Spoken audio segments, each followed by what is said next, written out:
Welcome to Just Some Guy Trading with 2021 World Champion Trader Kevin McCormick.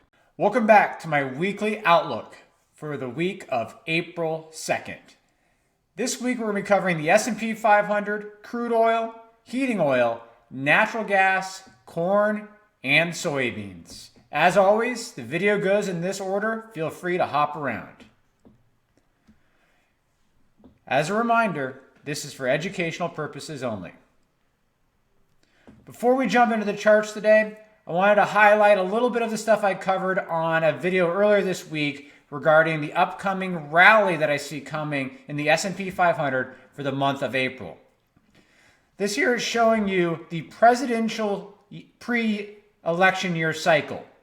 So we're in the third year of the presidential term right now, and notice all of this green to start the year. Well, a lot of people don't know about the third year of the presidential cycle is a lot of the returns are front loaded in the market. And we just, as I'm recording this, are finishing up the first quarter of this year. And we're looking at around a 3.6% return for March. So when you add that together with us having a poor February, you can take a look at these returns yourself. But poor February, good March, great April, great April. Great April.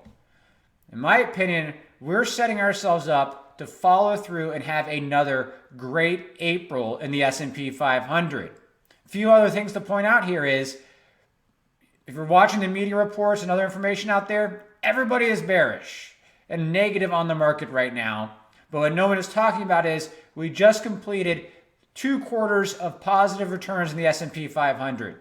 This actually signals the start of a new bull market, not a bear market.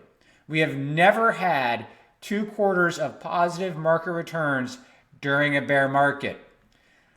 There's a lot of people on the sidelines and money off sides, and April could be the month that's going to cause everybody to cover their shorts and start entering the market.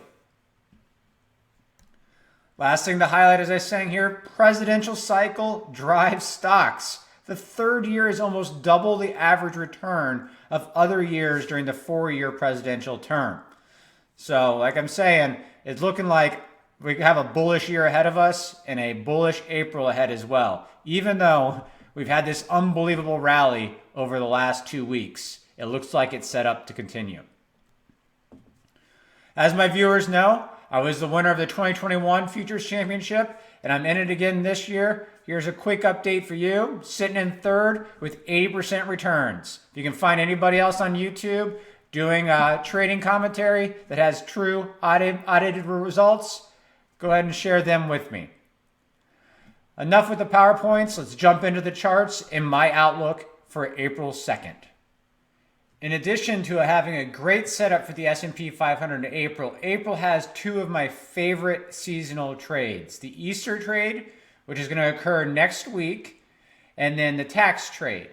Looking at the true seasonal daily for next week in the month of April, you can see that it should be a strong month all the way through, and then hitting that decline that you may have seen similar to my spreadsheet into May. So we should be looking for and taking buy signals in the S&P 500 next week and really the whole month of April. It's a little tough with the rally we just had to think we could be going higher, but the seasonal patterns and other metrics in the market are showing that a rally is set up and ready to continue. Last look. Take a look at the deep dive I just did on the April rally, but I expect us to probably hit our first area of resistance right here at these old highs, and then a breakout above those highs could take us all the way up to 4,300 in the S&P 500. That's my outlook for the S&P 500. Now let's jump into crude oil and the energy complex. All right, let's start off with crude oil. And we had, just like in the S&P 500, a great rally since March 20th in crude oil up into a nice high today. But one of the things I do want to highlight is we are oversold in the Williams %R right now. And today actually made a DeMark 9 sell signal in crude oil. As I mentioned before, I think we're in a buy 65, sell 85 area in crude oil. We happen to be right in the middle right now. I think we're set up for a nice pullback in crude oil, and that will be a great buying opportunity. I think the direction higher for crude oil is still up towards the 80s. So this week, we should be looking for and taking any buy signals we get on a pullback in crude oil. In addition to this setup on the chart, we have the true seasonals supporting this move in crude oil. You can see right here, right now, we should have a move higher. We were pretty flat through here, which I hope means that we've built up momentum in crude. And we are at a multi-year high in what some would consider commercial buying in crude oil, or more of just lack of commercial hedging going on right now at these levels, which is a very bullish sign for the direction of crude oil going ahead in the future. Now let's jump into heating oil. Heating oil has a similar setup, except for, I'm not going to show you today, but heating oil also has been in a premium market for a long time, and crude oil actually is starting to develop a small premium as well, which is a huge tell to us in the market to say that people want this commodity right here, right now, and they're willing to pay for it. We didn't have as big of a rally in crude oil this week, in heating oil, but it is set up with great fundamentals as well, especially when we take a look at this commercial buying that has just started happening. The commercials have come in here hot and heavy getting heating oil. Why is that happening? Well, this is also part of the injection season in natural gas, which we'll hit on next, and heating oil when companies start rebuilding their supplies for the upcoming winter. If you aren't used to trading these markets, a lot of people think that they start buying these commodities once winter rolls around. They actually start right here, right now. And with that said, let's take a quick look at natural gas. Natural gas has been a tough one. We had right here this little pop that we discussed. We thought maybe this could break out and go higher, but as you can see, the seasonals did not work so far, and we're heading into what should be even stronger period of time for natural gas, which is heading into April. We are setting up with some more buy signals in this. We had another weekly DeMarc 13 hit this week, but we've blown through a lot of those so far.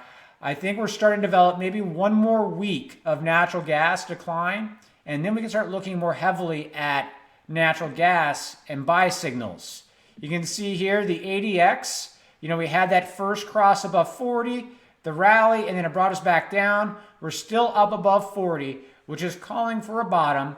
As I mentioned to the viewers in the past, we really need to look for a clear sign of a breakout in natural gas to let us know that we can start buying. I know some of you out there aren't futures traders and you like to use BOIL instead of the natural gas futures. The good news for people who trade BOIL is the contract in natural gas just rolled, so you don't have the roll risk coming up for at least another 20 days in the BOIL ETF. But as I highlighted before, when we were back in this area and we first crossed above the 18-day moving average, I said I wanted to see confirmation, but then we came right back down, and we've been waiting for 2 weeks for confirmation. Today was an big up day in natural gas, but that's not the confirmation I need. I think we probably have another week or so of consolidation in here, and then we'll probably, hopefully, finally get that breakout that we've all been looking for in natural gas as it goes higher. And on the fundamental side, the Freeport export terminal is going to start producing or exporting more natural gas in the near future. Let's jump into some of our last charts up next. And we're going to finish up this week with the grain markets, specifically corn and soybeans. What I have up here is the spread chart between the current front month and next month in corn. As I mentioned to my viewers about a month ago, it was a big tell when we had this decline in corn, but the premium continued to rise. It was a big sign to me that we had some large buyers in there that wanted corn and wanted to buy it at these depressed prices. We now know that that was China buying in the U.S. market because Ukraine and Russia, since they're at war with each other, are not going to be producing as much corn and don't have as much to sell right now. I believe China still is in this market and others based on this huge premium we're developing. This premium back here was caused by the war when it started. So you can tell that this is a very large premium in corn right now. And we had some, at least news that the market took as bullish, released today by the USDA based on plantings and current stock levels in corn and soybeans, which are going to continue to drive volatility and trading opportunities for us in corn and soybeans. Last look here at corn. You can see here we had this huge rally. I have a small corn position right now. I'd like to get a lot larger in corn, so I'm hoping that we can get a pullback here this week, and I will be a buyer on pullbacks in corn. Next up, let's take a look at soybeans. As I mentioned, the USDA report today was considered to be bullish by the market, and similar to corn, but even bigger, huge trading range today in corn. Up here back at these highs, moving us back above the 18-day moving average. And I think this probably broke the back of the bears this week, and that we will probably need to start looking at soybean and taking buy signals in this as well. Thanks for watching my weekly outlook. If you've enjoyed my content, please hit like and subscribe to my channel so you receive a notification whenever I release new content.